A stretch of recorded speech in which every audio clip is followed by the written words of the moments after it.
शाम को आते हुए राशन लेते आना और हाँ, मुन्ना के स्कूल में फीस भरनी है, उसके लिए पैसे देते जाओ। बीवी की इस मांग पर जेबें उल्टी करके दिखाने के सिवा बड़े के पास कोई दूसरा उत्तर नहीं था।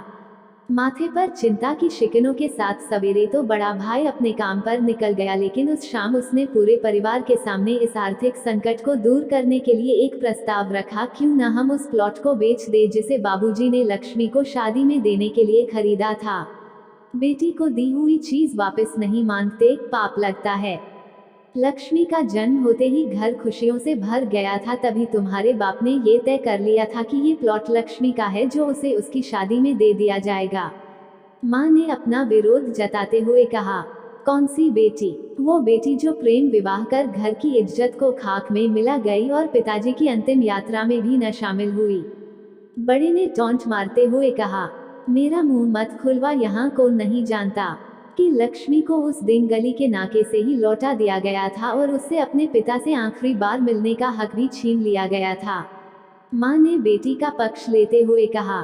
माँ के इस वार से दोनों बेटे चुप हो गए। ना बड़ा बेटा कुछ बोल पाया, ना छोटे बेटे के मुंह से कोई शब्द फूटा।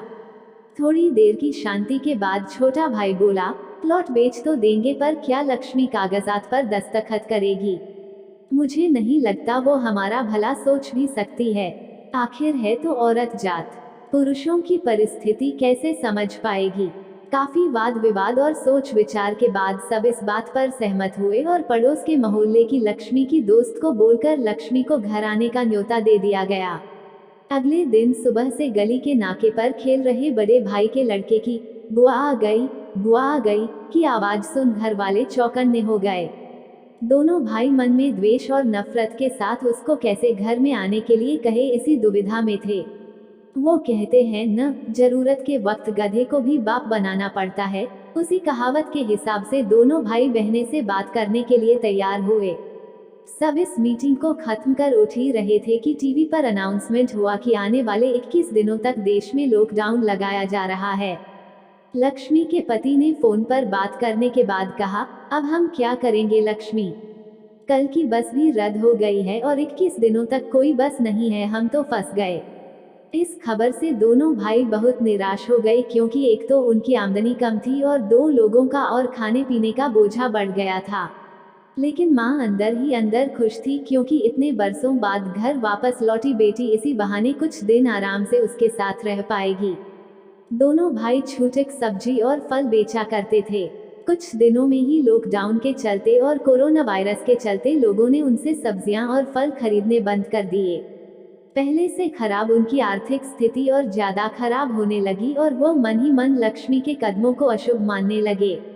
बहन और जीजा जी से उनकी यह हालत छुपी नहीं थी।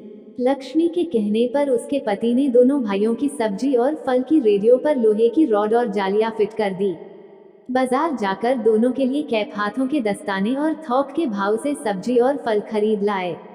दोनों की रेडिया अच्छे से तैयार कर फल और सब्जियां ढककर दोनों भाइयों को टोपी और दस्ताने देकर जीजा जी ने उनसे कहा, एक बार इस तरह से धंधा करके देखो, शायद आपका मुनाफा बढ़ जाए।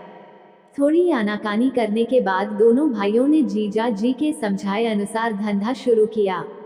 2-3 दिनों बाद ही कोरोना से घबराए लोग अब ढकी हुई फल और सब्जियां और दस्ताने और सेफ्टी का ध्यान रखते बेचने वालों से ही फल और सब्जियां खरीदने लगे।